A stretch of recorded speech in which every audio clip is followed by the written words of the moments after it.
Welcome everyone. It's a real pleasure to welcome you and to host you tonight. What is a really important event, and it's really like running towards in-person workshops. So this is kind of an information session to kind of capture a bit of what's going on out there, to listen to your feedback, and to work towards in-person workshops, because I know that that's what you need, local supports on the ground. So thanks everyone to coming, for taking the time out this evening to come. And thanks also for filling out the survey that we put out there in May. I will be able to share some of that, the results of the survey in a moment, and we'll also be building on it today and capturing some of the information coming through. We have some excellent speakers tonight. You'll see from the panel, we have John Lannon, CEO of Doras, with a wealth of experience, and we have Colette Morris from Red Cross as speaker, and then we have also Maho Rivas from NASC, based in Cork, and ourselves, our Irish Refugee Council, Kevin O'Leary, will be speaking as part of the panel. But really importantly, firstly, we have coming up in a moment, we'll have a chance to hear from Fatima, who's had the lovely experience, or the experience. Don't want to, put words in your mouth, but yes, the experience of being a guest in a host arrangement. Fatima will briefly talk about her experience, and then we'll turn to some of the organizational groups, I suppose, that have really stepped up, and massively stepped up in particularly in the last year in response to Afghanistan and Ukraine. We have Colette Regan from LGBT Ireland. We have Andrea Martin from Ascend Afghanistan, and we have Aileen Goff from Helping Irish Hosts. So I just want to take a bit of time, just a moment, just to give you an idea of what to expect this evening. We'll try and stick to time. Firstly, we hope that you'll get a good understanding of what's working well, what is challenging out there in hosting. There are certainly challenges, and there are certainly gaps. We recognize that.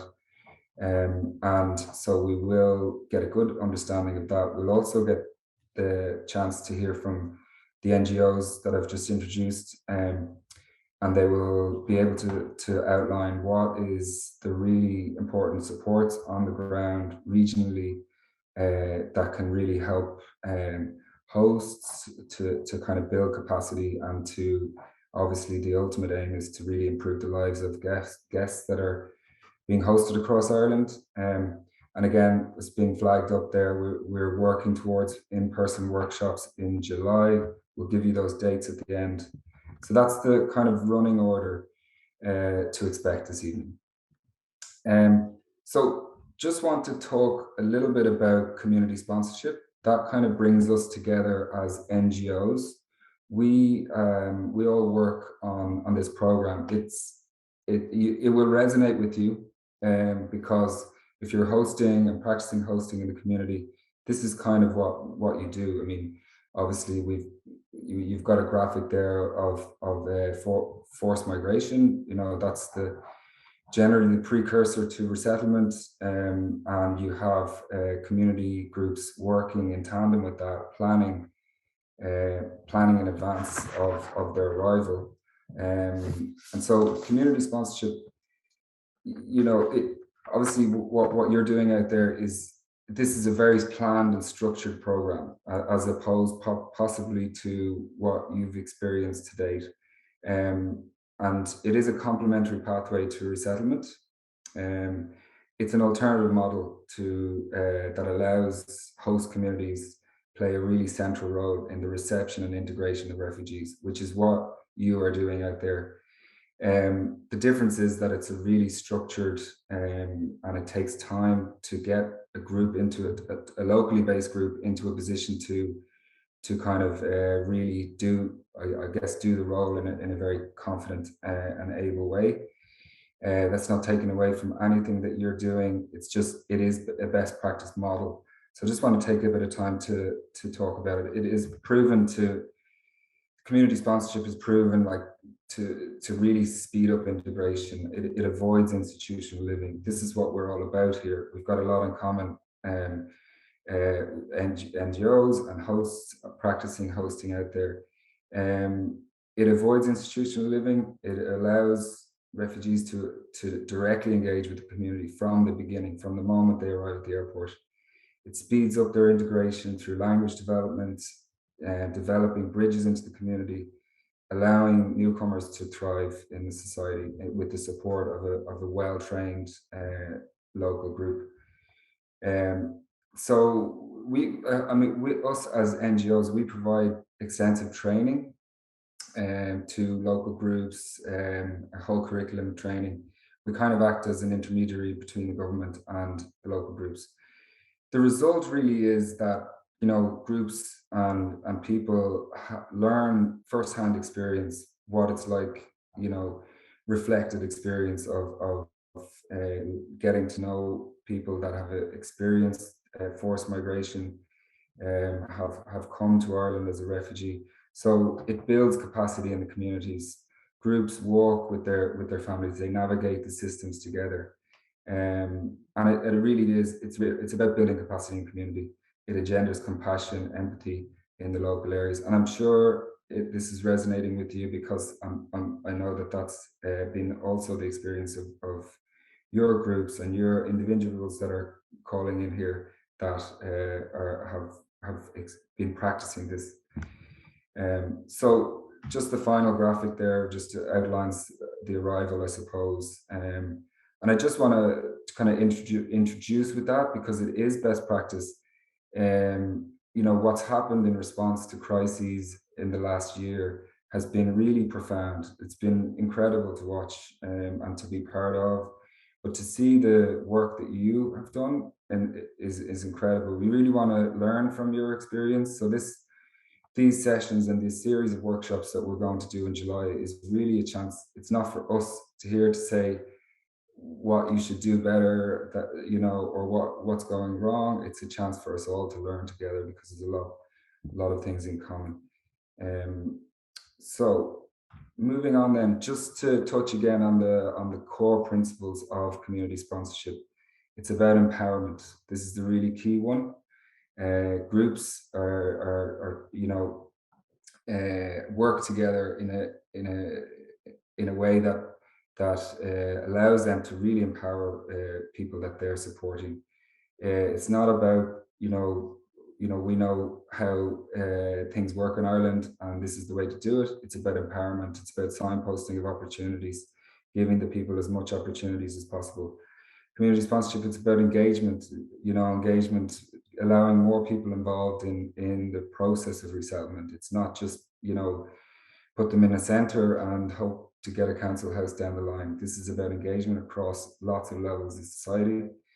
It's about enhancement, which is building capacity in the community. So we all know from what's happened this year and last year that we need capacity in the community. You guys know that very well indeed. Partnership goes hand in hand with that. And importantly, down the bottom there, it's about kind of ethical issues around respect for the persons. These stories that, this, what you're getting involved with, it's profound, it's compelling.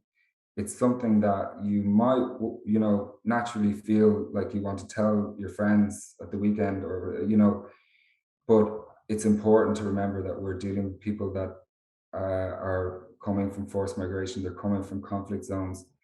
They have a particular sensitivity around their data, their sensitive data.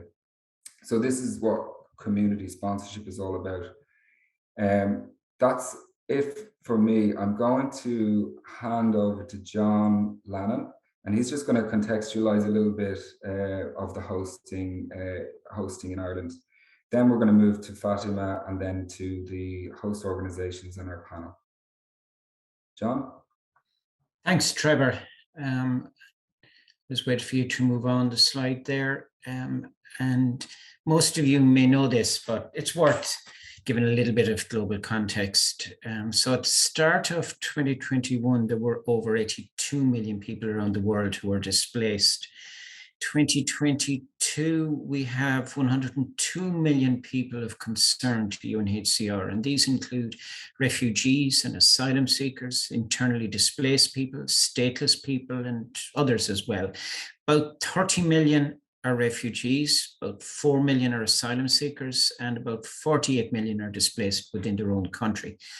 And something that's of direct relevance to all of us that are supporting refugees is that nearly half of those people who are forcibly displaced are children. I was looking at the UN High Commissioner's forward to their 2022 global appeal, which this comes from, and referred to displacement being shaped by the world's responses to three main threats. They refer to conflict, to COVID-19, and to climate change. And one of the things that it reminds us is that displacement can and generally is quite a traumatic experience for those involved. So if we look at 2021, I guess just before these figures here, the two big emergencies were Afghanistan, Ethiopia. Now we have Ukraine, and many other ongoing emergencies as well, of course, large and small around the world. We've Yemen, for example, we've Gaza, we've lots of others. And in terms of response, host countries are hugely important, host communities are important, host families are important. And what's always particularly necessary to keep in mind that every displaced person that's provided with a safe home is important. Do you mind moving on there, please, Trevor, on the slide? Thanks. This is just a quick look at some of the points over the last 7-8 years that are of significance. This hosting and providing sanctuary and providing homes for refugees and displaced people in Ireland has been going on for many years, but particularly if you look at 2015, the Irish Refugee Protection Programme was formed. That was a direct response to the humanitarian crisis that was developing in Southern Europe, which was a consequence of mass migration from areas of conflict in the Middle East and Africa.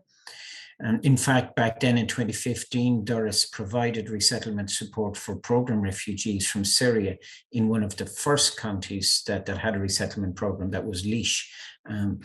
We also produced a refugee resettlement toolkit then that's been tried and tested in other resettlement projects across Ireland. 2019 community sponsorship programme that Trevor talked about was launched, and communities, villages, parishes, other groups around Ireland were asked to sponsor a family and stepped up. Syrian families were resettled all around Ireland, followed, as Trevor said, good practice that was developed here, was developed in other parts of the world. The sponsoring group found suitable housing for the family, helps them with things like employment, learning English, getting children into school, and so on. So back then in 2015, people were willing to offer the space in their homes to people who were displaced and were fleeing from war and persecution and so on. And then if we move on to 2021, we see that ordinary Irish families were once again willing. They responded to an appeal to open their homes to Afghans who were fleeing the Taliban. Government issued around 400 visas for people fleeing that country, and homes were found for them around the country. And now, as I said, we have a need to respond to people displaced from Ukraine. And again, Irish people are stepping up. And I guess one of the points of this webinar and what will follow this is recognizing and acknowledging that hosting does bring challenges, it does bring risks.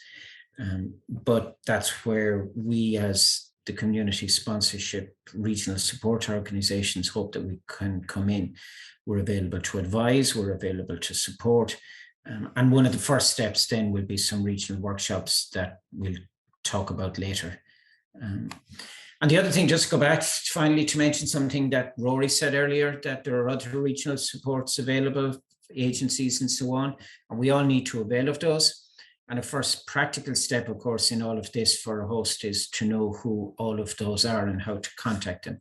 And that's something that, once again, we're able to support with. So back to you, Trevor. Thanks, John. That's brilliant. And we do have at the end of this a lot of those links that and a lot of those contacts that you can have. We'll provide you.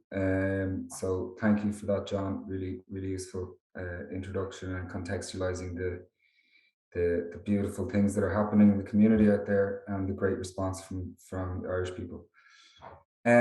So we're slightly behind time, so we'll move on and we'll invite Fatima to really just talk about your experience, Fatima, and maybe perhaps how you felt before you arrived at your host family, what worries or concerns you might have had, and then how it actually turned out, or were there challenges, and would you recommend hosting to others? Okay, thank you, Trevor, and thank you everyone for joining. It is a great pleasure to share my experience living with the Irish host family. Before moving to an Irish accommodation, I had my own concerns, and the main important was cultural differences. So I am from a Muslim background, so there are many differences when it comes to culture.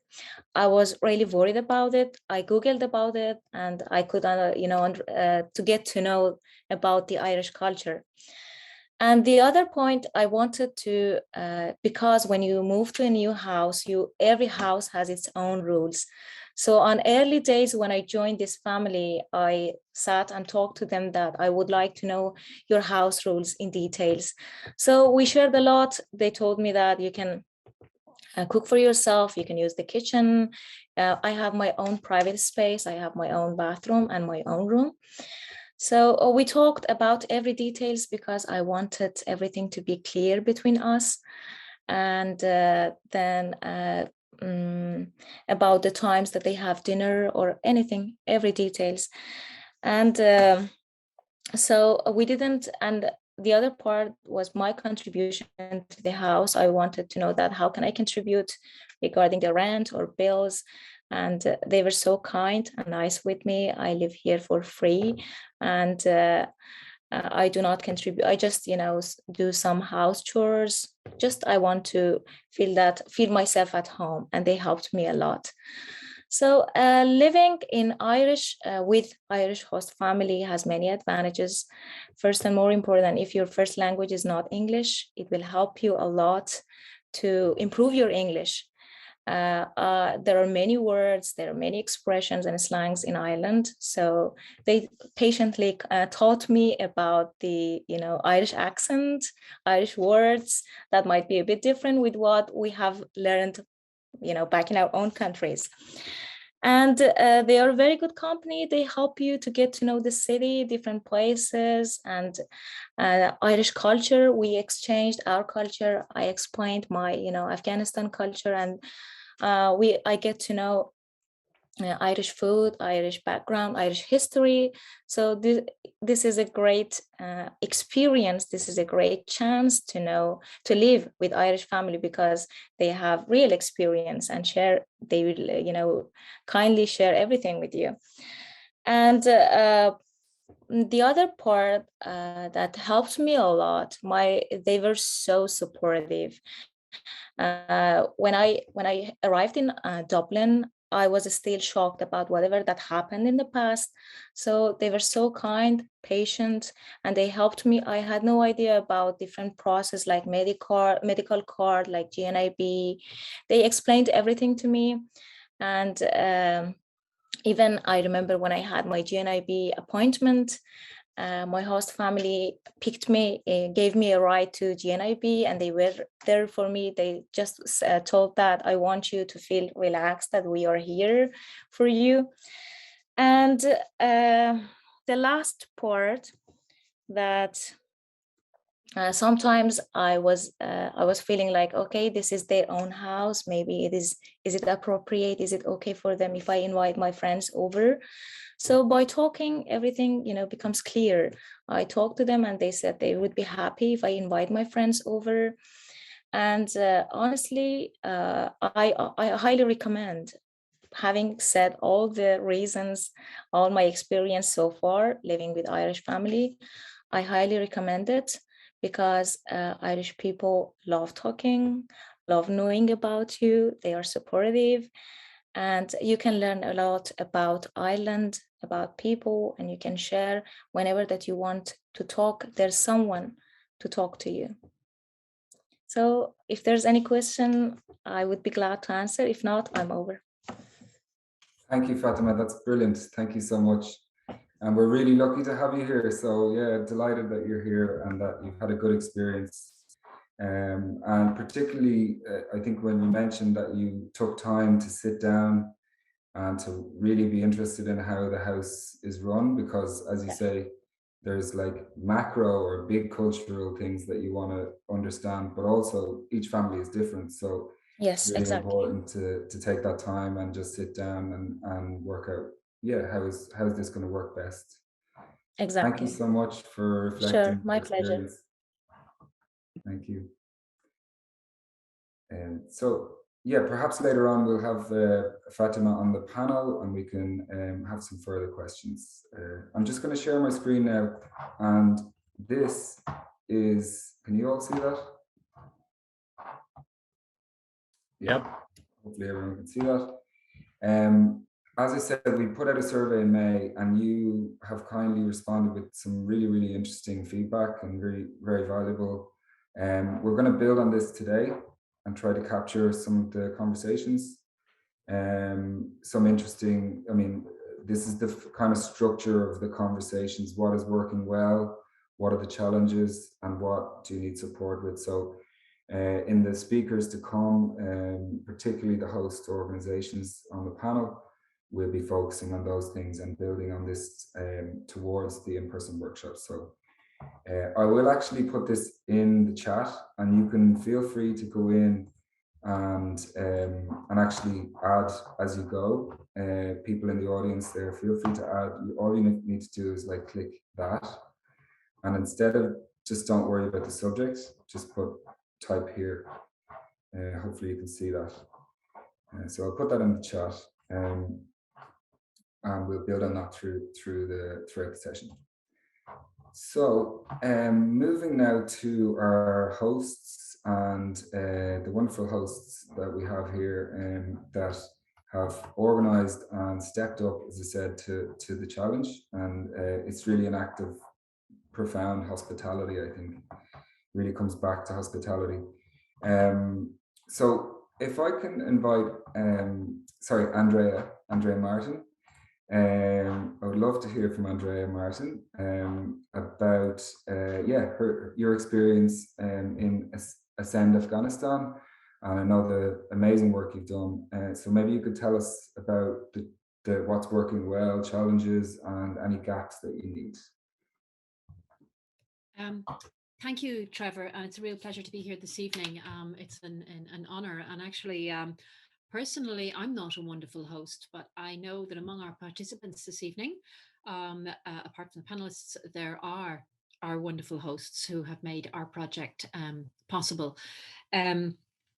I personally have hosted short term. I'm kind of one of the short term stopgap people. So a lot of people have been through my spare room, which has actually been a great way of consolidating relationships. Friends of Ascend, I'll just say very quickly that I had a connection with an organization called Ascend Athletics in Afghanistan over 3 years ago when I met the founder, Marina Legree, at an event in Berlin.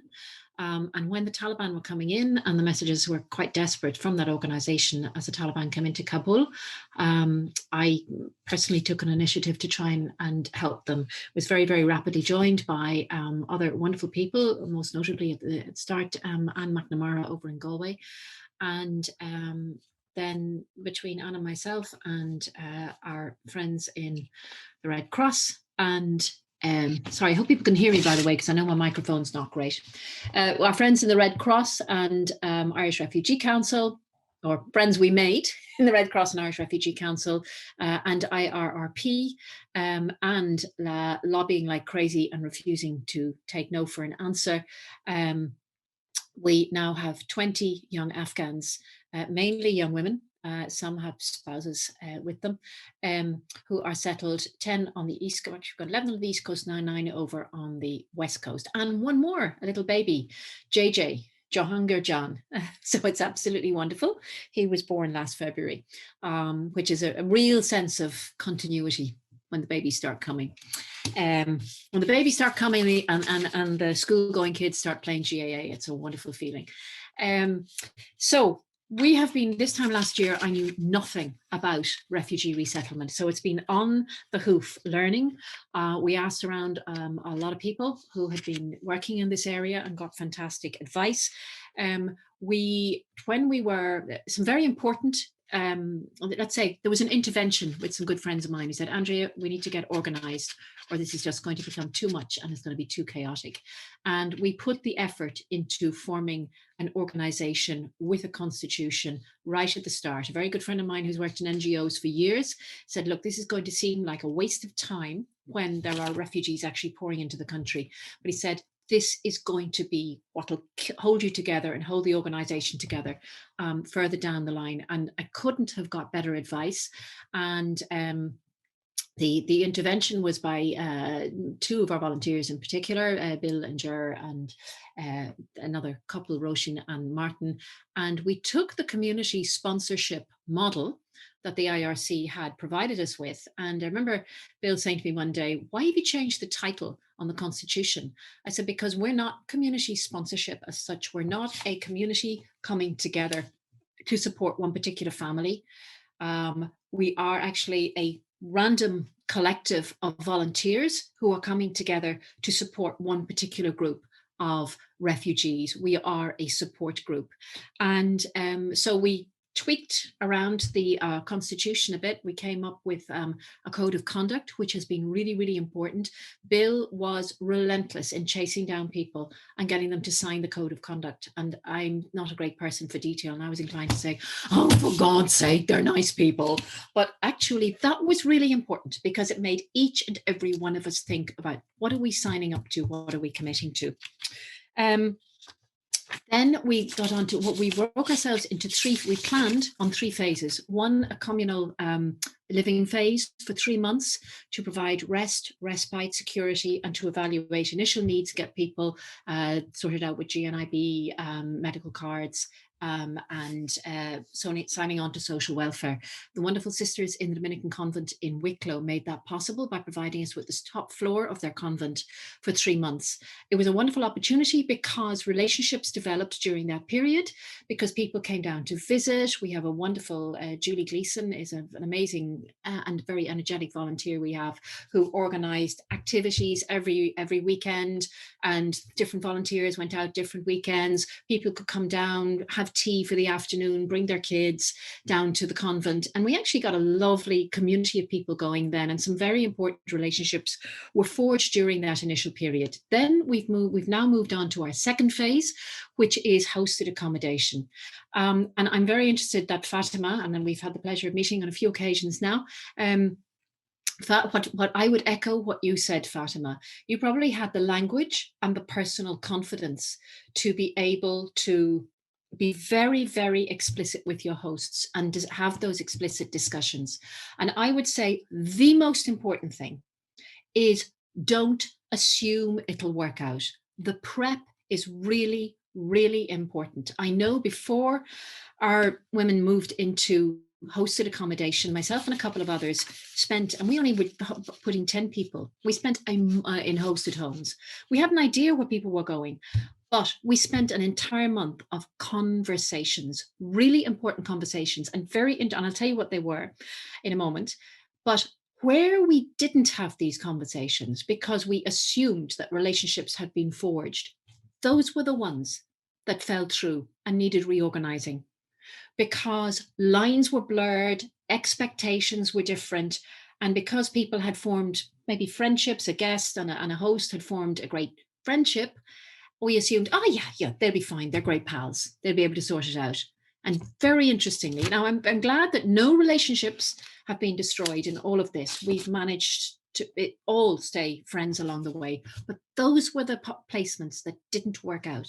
And what were the conversations we needed to have? First, to have a very detailed, myself or one of the other members of the group would have a very detailed conversation with the host and say, what are your expectations?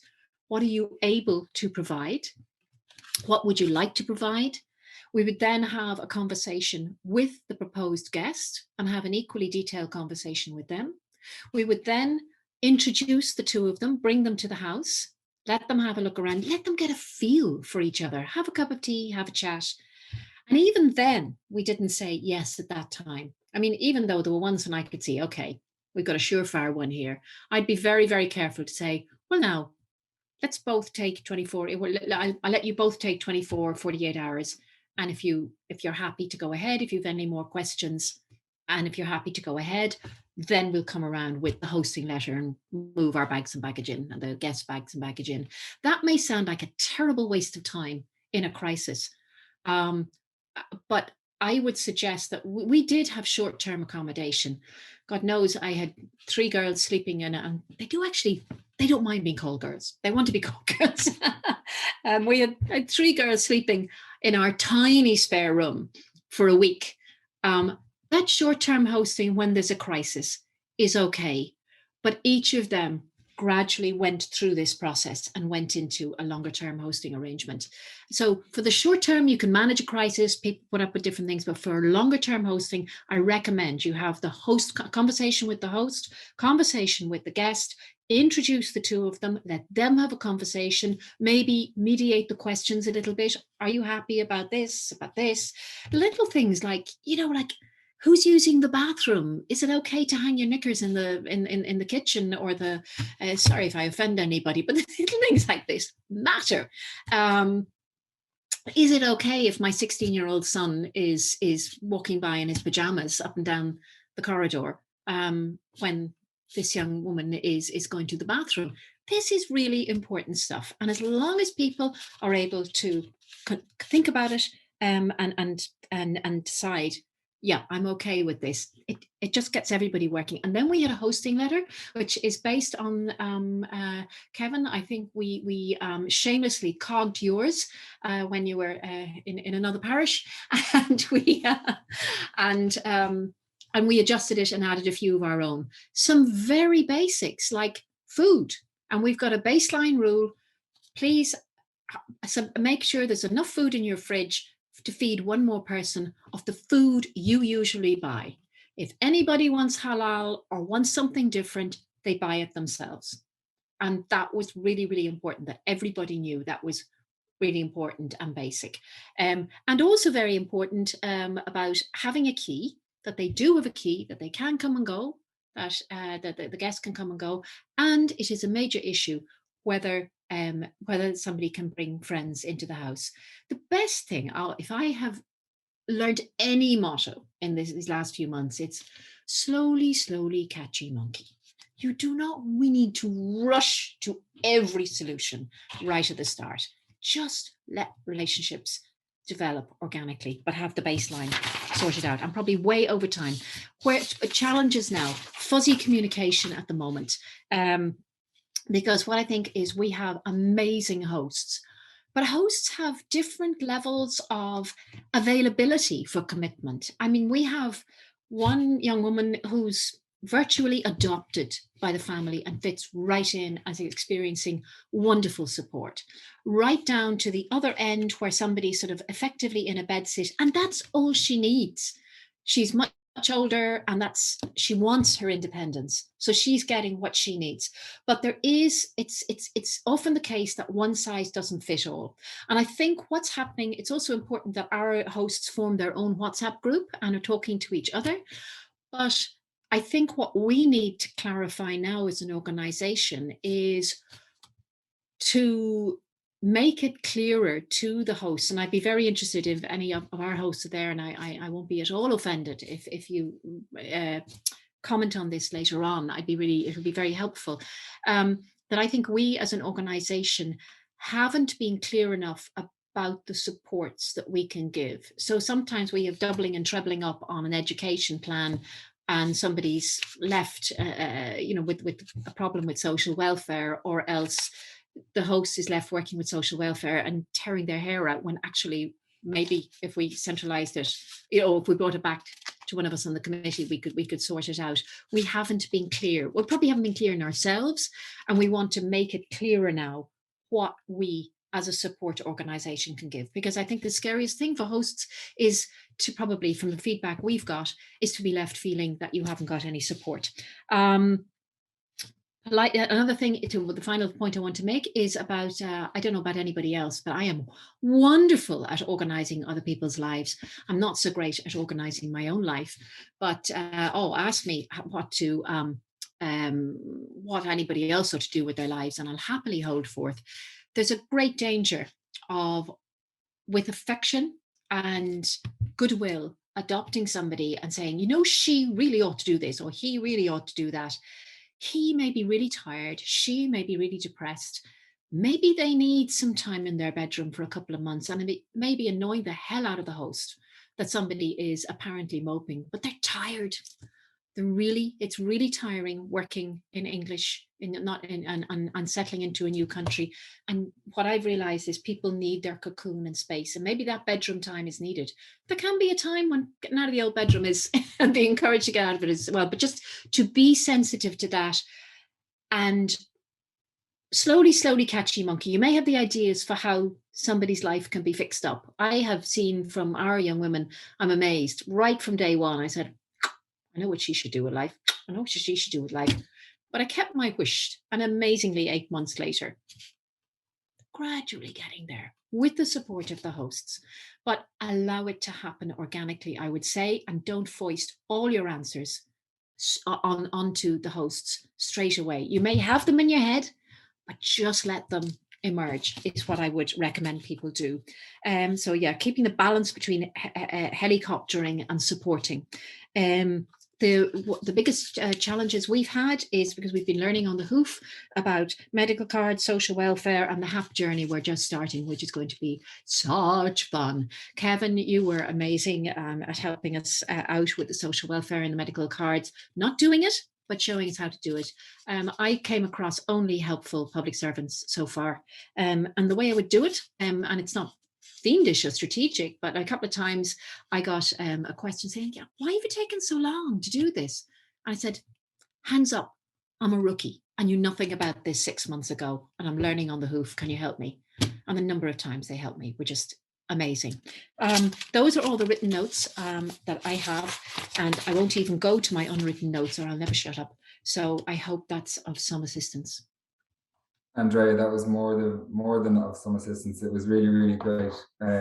Yeah, very, very good. To covered a lot, and I think the Constitution is really important to kind of reflect, to really, to work on that at the start. The Volunteer Code of Conduct, we can provide sample templates for those, and I think your message around reflecting, not rushing into decisions, not pressurizing guests, is really, really important. So listen, we'll move on quickly because we are behind time, which happens. But next up, we have Colette O'Regan from LGBTI, who I think has been very much, I'm not sure personally, but certainly your organization has been really central and really, really important for hosting since, I think, Afghanistan particularly.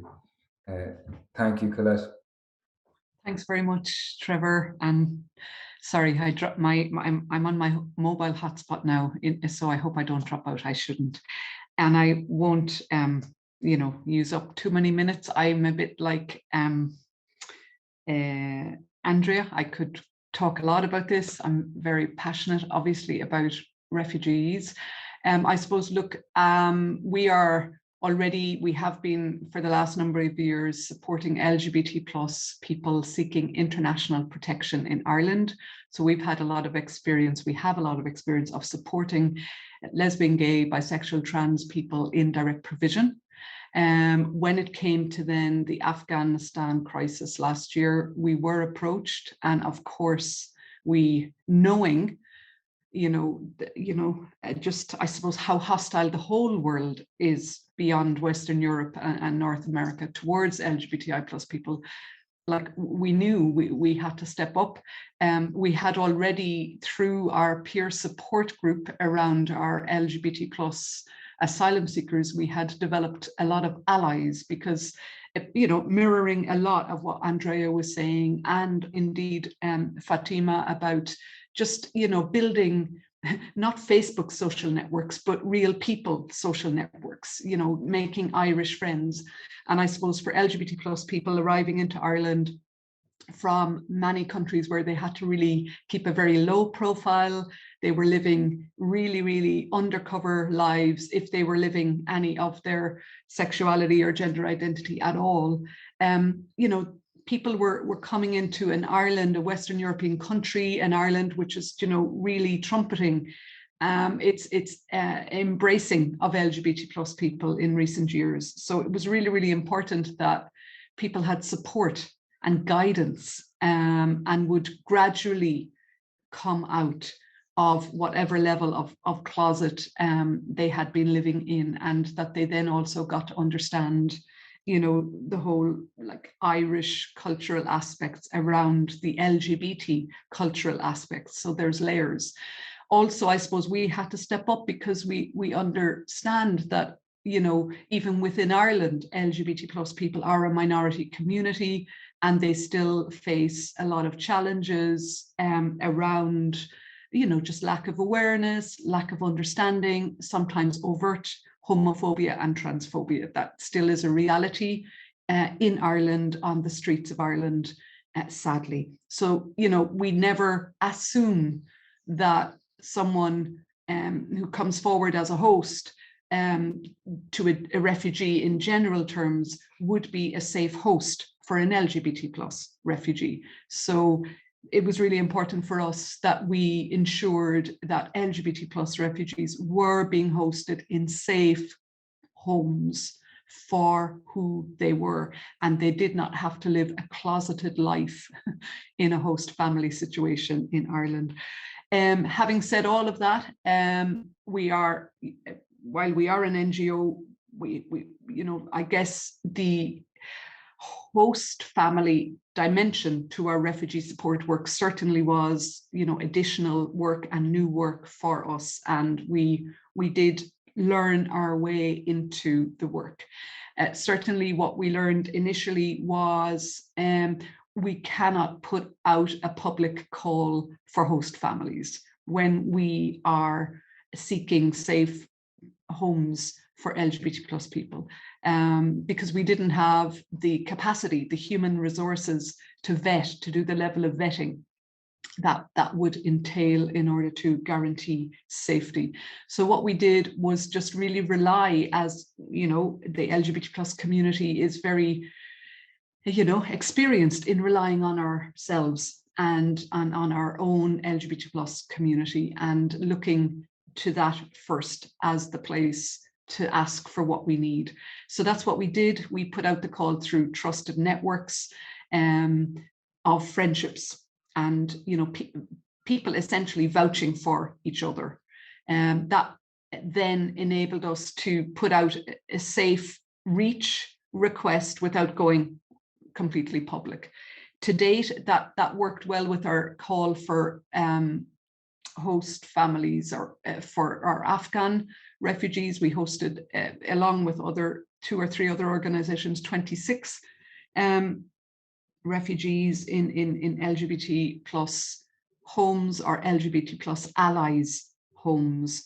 And then in terms of the Afghan situation, it's LGBT Ireland really who are doing that with our LGBT sectoral organizations. We're leading out on the sectoral response for our Ukraine LGBT plus refugees. Currently, we're hosting, we have accommodated 7 mostly lesbian Ukrainians, some 3 young gay men, but there are about 4 others we're waiting to host, and there are about 5 others who are staying currently in the government offered accommodation. And I think it's kind of what Andrea was speaking about. It's that rest phase. They want to stay with the wider Ukrainian community around them for now, even if it means they're staying closeted as the lesbian or gay person that they are. So what we're learning is that it comes a time of maybe 2 months into the 3rd month, that's when they're getting in touch then with us to say, now we're ready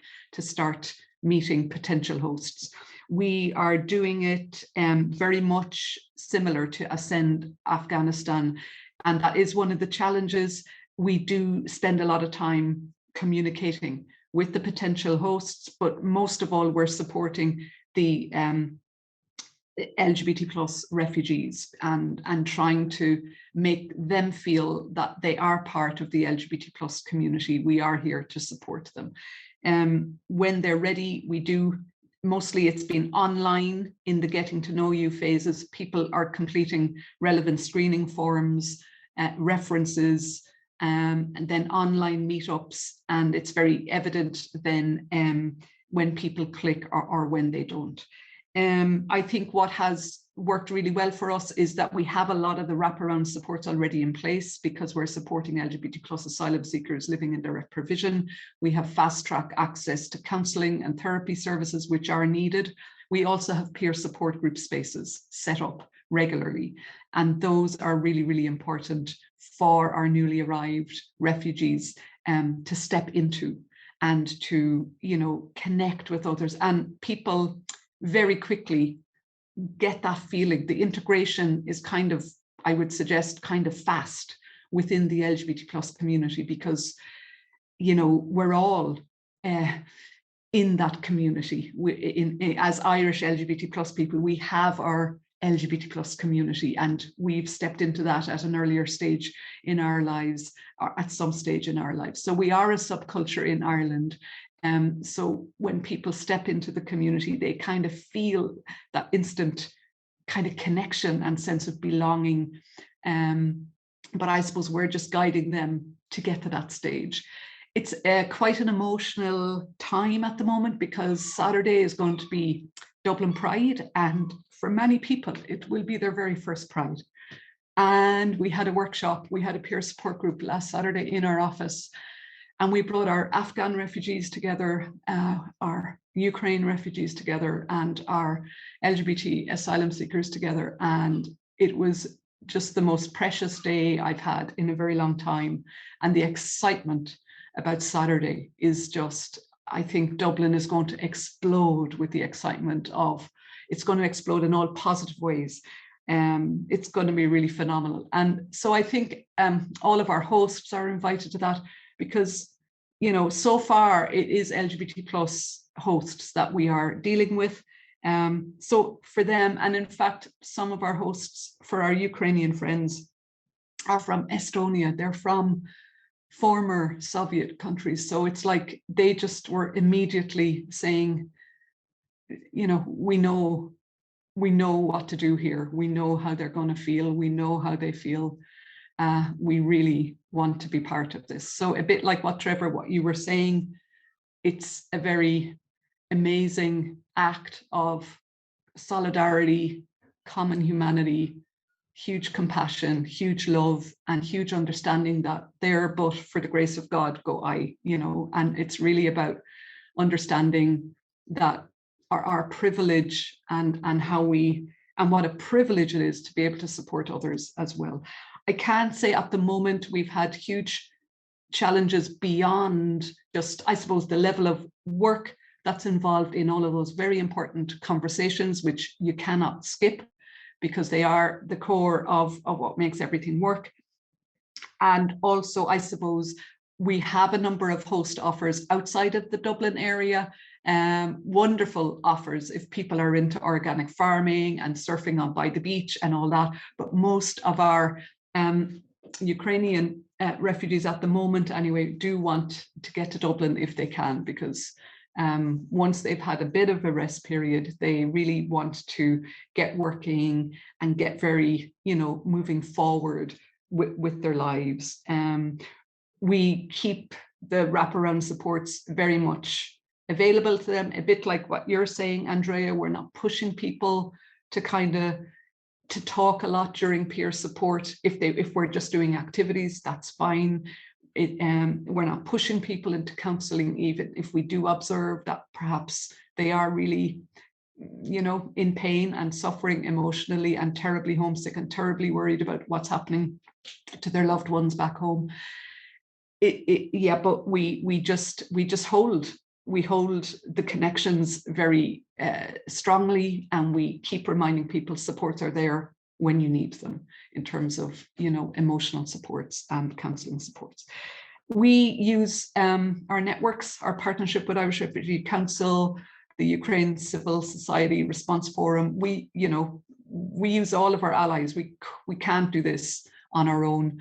We play to our strengths, which is we know how to take care of LGBT plus people. We understand their vulnerabilities and their fears. But for everything else, I'm annoying all the expert organizations here for how to solve all the social welfare issues, education issues, and all of that. That has been working extremely well so far for us. This is a really good webinar, and I'm looking forward to more. That's really what I have to say at this time. Thanks, Trevor. Hope I haven't eaten up too much of the time. Not at all. Thanks, Colette. We are running over, but we really, it was really touching to hear about the experience of what you've been doing, the particularities involved, and using trusted networks to kind of garner your hosts is brilliant idea. And obviously there's a kind of a community that is not possibly not like localized as the community sponsorship, but it's kind of broader. So thank you so much for giving us all of that inspiring. And we'll now move on. We are running about 15 minutes late, so I suppose this is always going to happen when the conversations start, but can we now move to Aideen Goff from Helping Irish Hosts? And I know they've really been leading the way in recent times to the Ukraine response in particular. The website is amazing, and all the resources involved in that. We have that linked at the end of this session. So hi Aideen, and thank you for joining us. Hi guys.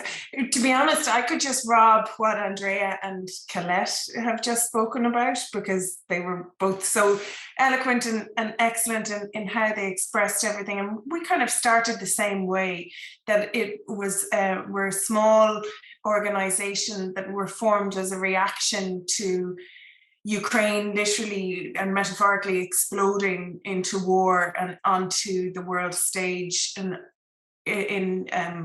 February of this year.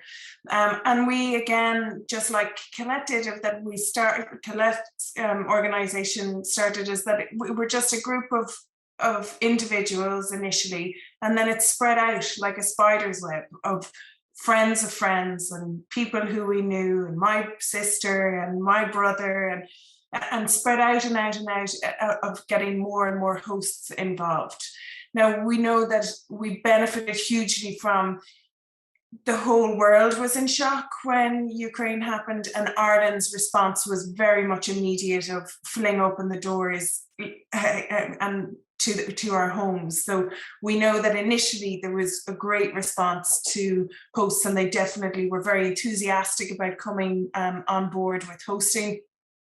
And we didn't really have to do any recruitment as such, if that it was word of mouth.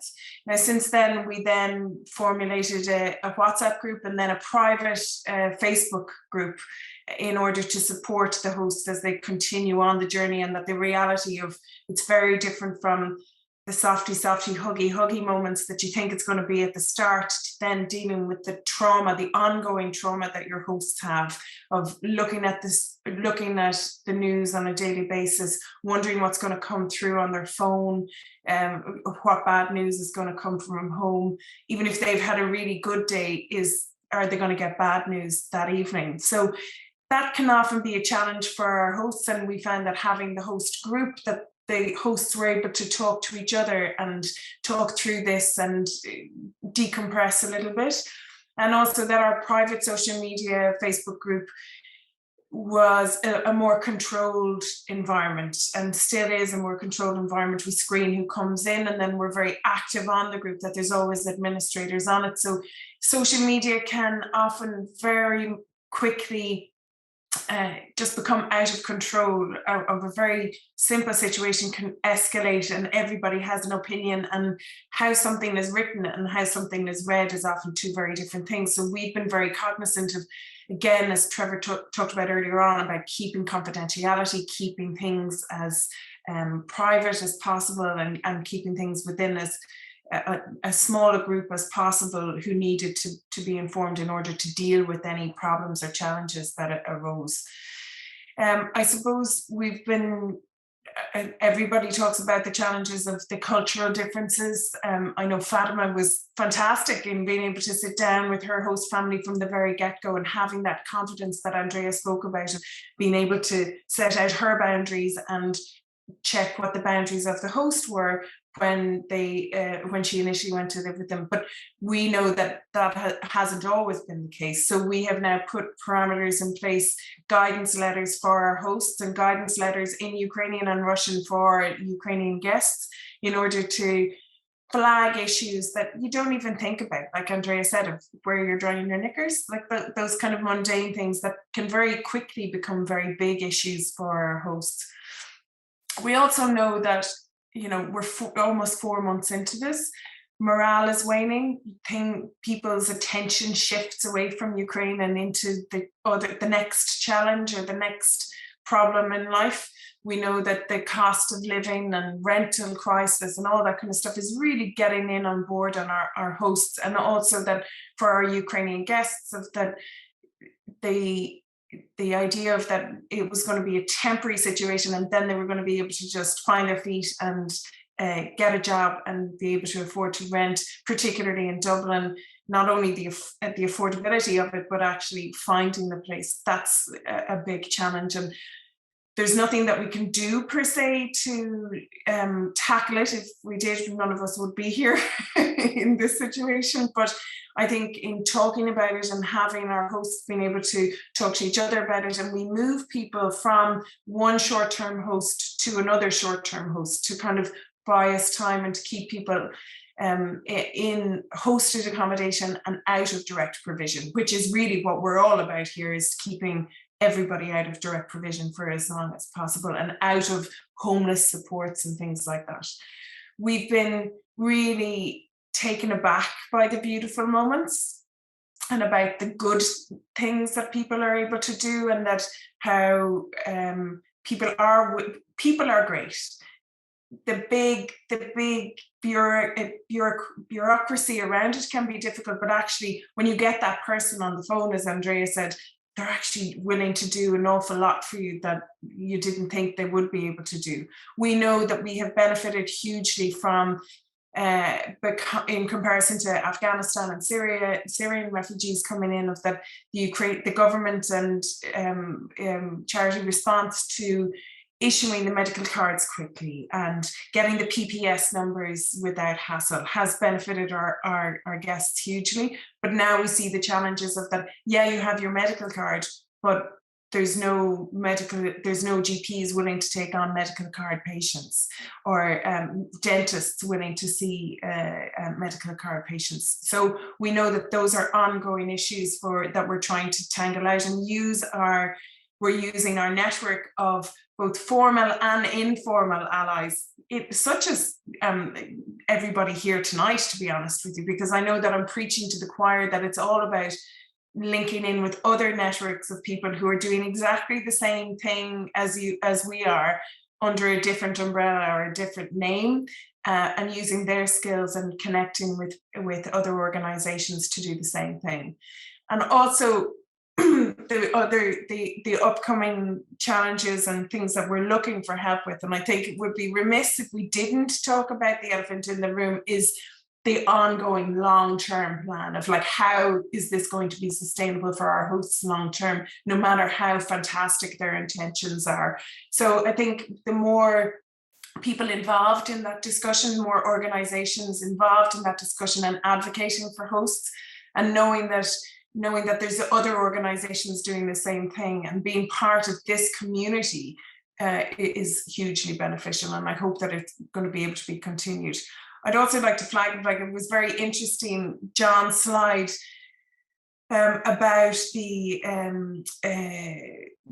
Irish response to humanitarian crises and refugee crisis since 2015. The first one was about Syrian Irish communities being sought to help Syrian families. And the second one was Irish families for Afghans. And then it just became people for Ukraine.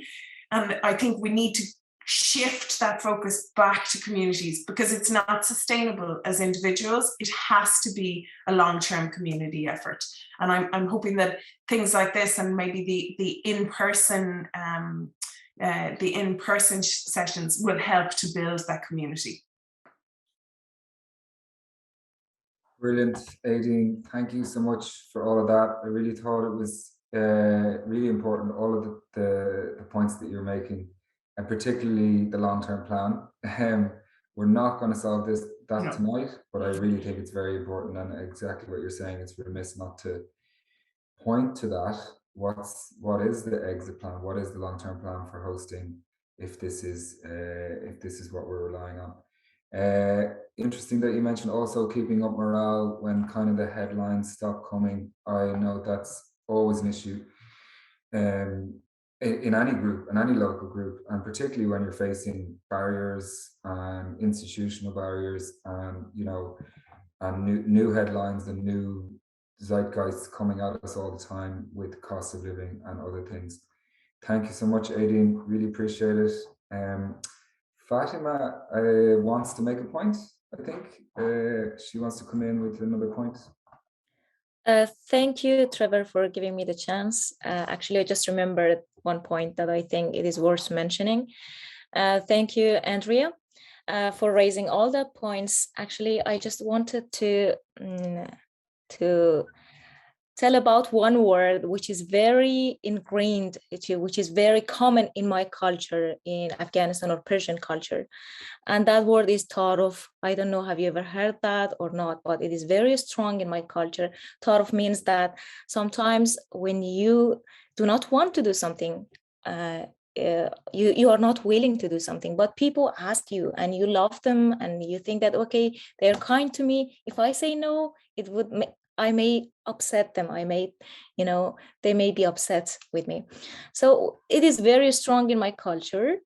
So sometimes when you ask them, okay, let's go to a movie, let's go to the sea, as Andrea mentioned that, okay, we need time to relax slowly. They say, okay, yes, let's go. But deep down, maybe you just need to be alone and you just need to, stay in your room. And another thing, about every details, it is very important to talk about details, as Andrea mentioned. And for me, it was easy to sit and talk with my host family about details, because back in my country, I was working with the United Nations, so I had the experience of working with different people from different cultures. So it was easier for me, but still, I am from that culture. Sometimes it is not easy for me to say no, or sometimes, for example, watching film may seem something really common or usual for you guys. But if the movies that we watch in our TVs has no, sexual scenes, they are very, cropped, all the scenes. So it is not common for us at all to watch a movie together, or even sometimes a very simple scenes like kissing makes us uncomfortable. So it is good to know that. And I think it is very important to know the details. There should be a deep understanding of each other's cultures in details. So maybe it is not possible to have an introductory session with all the host families, but maybe some printed materials about the culture, about the experiences of other people would help them a lot. If they are from Afghanistan, from Syria, from Ukraine, different details about their background. And from Ireland, to give it to refugees from other countries, for us to know it, when language barrier is very important barrier for us. So we cannot communicate very well if we do not know English very well. And that's the point. So be careful with the word tarof. Sometimes they might not be willing to do something, but they just want you to respect you, and they cannot say no to you. So at first, I think it is very important to sit and talk to them that please do not tarof with us. Great. Okay. Thank you. Brilliant, Fatima. Thank you so much for that. Appreciate it. Andrea wants to just respond or chime in there quickly, I think. Very quickly to add to that tarof point, I have I even joke with a couple of our Afghan friends now that when people when you make a suggestion and you get the I don't know, and, and initially I said, oh, for God's sake, can these people never make up their mind? And now I just laugh and I said, it's okay, I understand the Afghan I don't know. I said, what is it? Would you prefer not to do this? Or that's a no, isn't it? And they say, and now I didn't know there was a word for it, and that is tarof. So, but initially it really annoyed the hell out of me because I kind of like decisive people and I couldn't understand it, but now it doesn't. Yeah, I know, and thanks, because that really emphasizes kind of the two-way nature of this process, that you get so much out of it, and cultural understanding, understanding of what it's like to move to a different country. So thanks, Andrea, for that. So we're going to quickly move on because we're way over time, and we're going to briefly whiz through the NGOs and talk. So what we'll do is initially we will go to Maho, please, from NASC in Cork, just to give a brief talk about what their services are there, and also the experience that they have. Super, Maho. thank you so much. Can you see my presentation there? Yeah. Super. Five. Super. So look, I made a presentation just so that people can get an idea, and you'll have all the phone numbers there. So my name is Maho Rivas. I'm a community sponsorship manager with NASC. So I just wanted to tell you a bit about NASC. Sorry, it has animations. So founded in 2000 is the Irish word for link, and we link migrants to their rights. So among the services, and I guess this is the more important part of it, like I wanted to let you know what is it that we do when it comes to community sponsorship, which is part of what we do, but not all of it. So we work in two areas mainly. So those would be Area 2, that's Cork and Kerry, and Area 5, which is Waterford, Wexford, Kilkenny, Carlow, and Laois. So when we're dealing with community sponsorship, we do have a team that supports people who are sponsoring who are sponsoring families in these communities, and we've also kind of like extended that to people who are hosting refugees either from Afghanistan or also from Ukraine or from wherever they're coming. And I guess traditionally community sponsorship would have been supporting Syrian nationals, but as we've noticed, like it has the experience of hosting has extended to people from other places. We have a specific Ukraine support team. So we have Ukrainian speaking officers who are providing information and advice on immigration related matters with our advocacy team. So this is, I guess, one of the main services that we provide. We have an advocacy team that deal with immigration, but also with other issues like social welfare, accommodation, health services, language classes. And because we are located in the community, particularly in the Cork area, but we're also kind of like familiar with these services that are available in other areas, in linking people through to other appropriate services there, dealing with those local social welfare offices and things like that. So you have our phone number there and our email. So we have, as I said, we have other services and other projects, and we're very keen in referring people that are coming through our services and kind of referring them internally to the other projects that we have, but also, as I said, externally. So we have our advocacy service. I think this is probably going to be very relevant for people who maybe have family who are not here yet. They're looking at family reunification. Fatima was talking earlier about what is this, you know, GNIB and immigration and all of these things. When can I leave? How long can I leave? And those are the type of questions that we would be fielding every day. We have a specific project that is called Gateway Women's Project that works mainly with migrant and refugee women, because we've noticed that women seem to be particularly isolated sometimes in family settings, when it's normally, sometimes it could be the other person in the relationship, usually the man, who goes out to work, and then the person who is at home or with the children, or because of childcare, may not be able to access integration or language support. So again, we have our contact details there. And again, we have other projects that work specifically with young people, and it's social work support, so very hands-on support. Again, we're trying to pull all of these resources and all of this supports to whoever is coming to us. So in terms of this, you know, we have people who are very experienced with, you know, Susie and social housing and all of the supports that are available in the community. And again, integration is part of all the work that we do.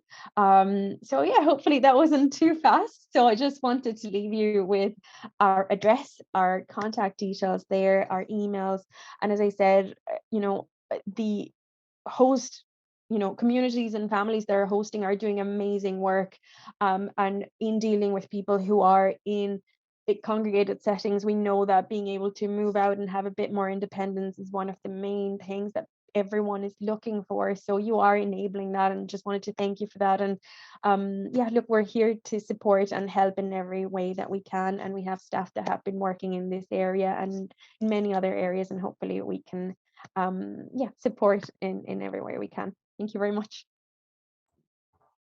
Thank you, Maha. Brilliant. Thank you. Moving on then to Red Cross.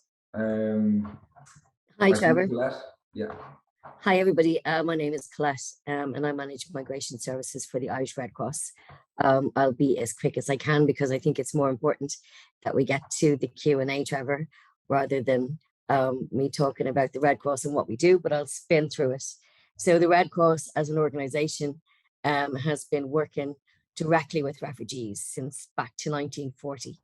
And that would go back to Operation Shamrock, to working with Vietnamese boat people. So as an organization, we've been working with refugees and with the Irish public's goodwill for a very long time. Since 2015, along with the other amazing NGOs represented here, we've been directly involved with Community Sponsorship Ireland and hosting what we've all come to know and love as the Register of Pledges and that platform. We've had great support from a lot of volunteers, a lot of incredible people, such as Niamh Phelan, who has supported us with the development of that. And we did that in association with the Irish government as well. In recent years, we've been placing and hosting cohorts of people from Syria, Afghanistan, and obviously most recently people from Ukraine. We've had a very experienced casework team over the years. We would have placed about 200 Syrian people. We continue to work with different cohorts of people from Afghanistan. And since the crisis, we have placed close to 250 people with just a skeleton casework team of 3, which has recently developed and become wider. I think Trevor's going to share our link to our website and phone number. I would like to thank everybody on the call for their generosity, their goodwill. It's been an incredible journey personally for me to be involved from so many different angles with people who've been helping and demonstrating the amazing nature of the people of the island we all live on. And I've seen up close and personal the effect that has had on people's lives. And it's something I will be forever proud of. I can talk to you at another stage or send you links about all the different services we cover. But I think it's really important that we get to the Q&A and we can at least start to address and support people who have been generous enough to host. Brilliant, Colette, thanks. And yeah, I do have a slide that gives everyone the contact details. And so just on the Q&A, we don't have any questions in yet, but please do use the Q&A function. It's beside the chat function to send in your questions to the panelists. We will get to those. So up next, we have Kevin O'Leary from the Irish Refugee Council to talk about the supports available from the Irish Refugee Council. That's great. Thanks very much, Trevor. I know we're under time constraints, so I'll keep this under 30 minutes. It was really wonderful listening to everybody speak so far. And it really reminded me of a story when I first began working with people from different cultural backgrounds, especially when English isn't the first language. And I'd be very casual with language sometimes. And I got told people keep on turning up at reception, saying they had appointments with me, because I'd be on the phone going, come here to me now. And people thought I was organizing appointments. So it's these little things and the looseness of language that you learn by doing it. But for somebody coming into a new country, a new environment, these are things that you just completely take for granted, and you're throwing somebody in the deep end. But I suppose you learn from these experiences. Look, my name is Kevin O'Leary. I work for the Irish Refugee Council. I've also spent the last 5+ years working for the Irish Red Cross in roles that utilised pledged accommodation for the purposes of supporting the integration of people from Syria, Iraq, Afghanistan, and Ukraine, so into communities around Ireland. I've really gotten to see firsthand the difference that hosting makes in the lives of hosts and in the guests. And I'm so happy to get to talk to you today and hopefully to support your incredible efforts. Before I go any further, I think it's especially important to acknowledge and to commend the hosting efforts that have been made in communities to date. The work of groups and organizations such as Ascend Afghanistan, Helping Irish Hosts, LGBT Ireland, and also the Irish Justice Community response to the Afghan crisis have had such a powerful impact and has set a strong benchmark for how to mobilize and to support our new neighbours. So just to give a bit of information on the Irish Refugee Council, the Irish Refugee Council is a Dublin-based organisation that provides services and supports for people seeking protection and people recognised as refugees in Ireland. And it advocates for humane and dignified protection procedures and responses to people fleeing persecution. We work with people who must flee their home country as it is no longer safe for them to be there. The most visible example of this is people fleeing war or conflict. However, persecution is not always born out of war or conflict. So we also work with people who face persecution that's less visible. People who have experienced torture, death threats, and violence because of aspects of their identity or their actions, persecution based on their sexual identity, their religious beliefs, their political stance for protesting, for being female, or being from an ethnic minority. So the Irish Refugee Council, it operates a wide range of services, so such as a helpline and a chat service to support people who have fled Ukraine. So Ukrainian and Russian speakers staff this helpline. There's a free and confidential drop-in service that is available to assist and offer advice relating to the asylum process, direct provision, family reunification, etc.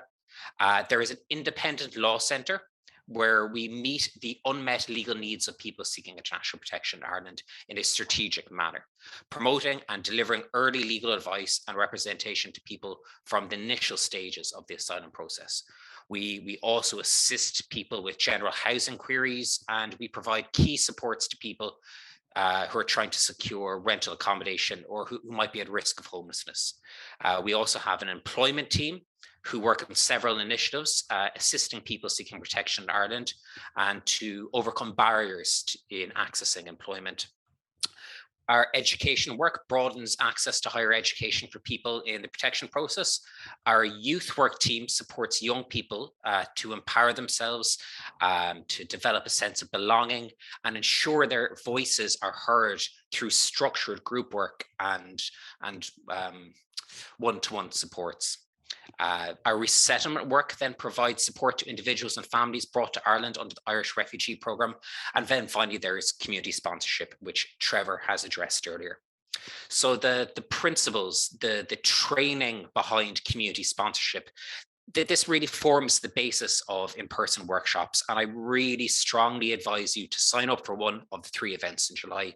So these in-person trainings, they'll focus on things such as group learning, giving hosts and support groups tools to problem solve and develop attitudes and skills to successfully welcome newcomers into the communities. To give an example, those attending will be able to practice identifying assumptions and cultural biases in scenarios, or maybe practice communicating effectively as a group. So our goal in the Irish Refugee Council is to ensure that the training not only provides attendees with the information they need to succeed, but also addresses the attitudes and values that may influence how they approach hosting and the wider supports. So just thank you very much. And I'm really looking forward to seeing you all in the in-person trainings over the coming weeks. Thanks for your time. Thanks, Kevin. That's brilliant. Obviously, Refugee Council are the best. I'm joking. Well done. Thank you for that. And next up then, and finally, Doras, I think it's either Ahmed or John. I'll be speaking, Trevor. Oh, great, Ahmed. Thank you very much, Trevor. And I'll just like to echo what Kevin has said in terms of the concerted effort with different groups and organizations.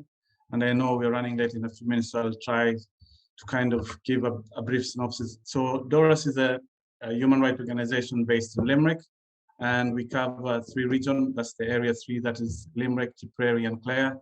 And we are a regional support organization. So we also have a lot of direct support ourselves in terms of our work on our Advisor and Information Center, which we're supporting most of our clients in terms of the IPO applicants and other kind of migrants in Limerick. And also we have a lot of support for clients who have just information needs, and also we have worked on the refugee resettlement. And also we have been involved in the community sponsorship at the moment. Myself, I've been the lead in terms of helping communities who are hosting and preparing themselves to host families. So more or less, we're looking forward in terms of the in-person information session that we will have on the 6th of July in our office here in Limerick. We haven't confirmed the venue at the moment, and that will kind of enable us as an organization to continue our role to support and also to focus on the learning and building capacity with the host. And also, aside from the accommodation aspect with most of the hosts, I know there's a lot of issues that people are finding, and it is a new challenge and avenues, and in terms of finding ways to resolve this. Because at the moment, we are signposting some of the hosts to the local support and also liaising with other stakeholders. So in that array, we have our own kind of, at the moment, the areas that we focus, but we have also expertise in different areas, as Kevin said, in terms of different issues, victims of trafficking and other kind of programs within our team. And we have also a Ukraine kind of team. We have a Ukraine speaker who has joined us from this week. So that kind of, we have a support in place if you need somebody who has the language, and you're more than welcome to come in. That's all for me. And I'll just share my details, if just in case somebody would like to kind of come into us. So I'll just share my screen on contact details. I know Trevor said he'll share, so just in case, that's our phone number and my contact details. Brilliant, yeah. I'm going to share that now shortly. Ahmed, thank you so much. And I know Doras are first up for the workshop in Limerick on July the 6th. So again, I'm going to share that very short right now, actually. Oops, next one. And just a moment.